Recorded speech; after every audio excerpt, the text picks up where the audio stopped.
Okay, so here we're going to formally, talk about a critical value. You've already learned about two critical values, a z critical value, a t critical value, and a correlation coefficient critical value, or an r critical value. Um, so as you can see that there's a bunch of different critical values, because what are critical values? Critical values are just the boundary line between the confidence level and the significance level. So in just about any distribution you have, whether it's a normal, a t, a chi-squared, an f, or a Pearson's correlation coefficient distribution, all of them can have critical values because all of them can have a confidence level and a significance level. In hypothesis testing, the confidence level or the significance level will be given.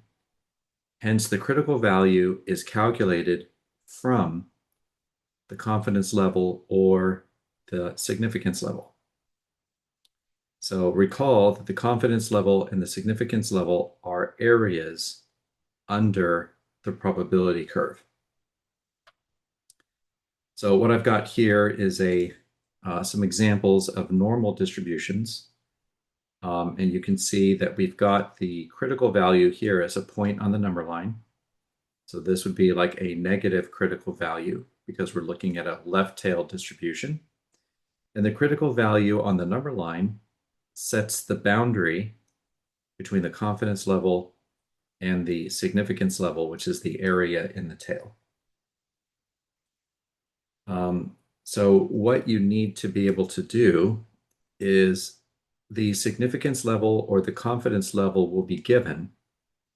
And from this area, you'll use the area to calculate the critical value that borders it, that is adjacent to it.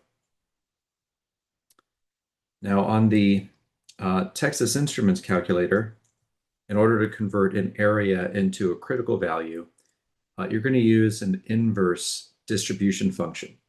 And you'll notice that natively, the Texas Instruments calculator only has inverse distribution functions for normal and student's t distributions. The NumWorks by default does not have an inverse chi-squared, and it does not have an inverse f. Okay, does not have those. But what I've done is I've written inverse chi-squared and inverse f programs, and I've loaded them onto your calculators. So if you hit the program button instead, then you'll see an inverse f and an inverse chi-squared. Now I've gone ahead and also made an inverse t and an inverse n.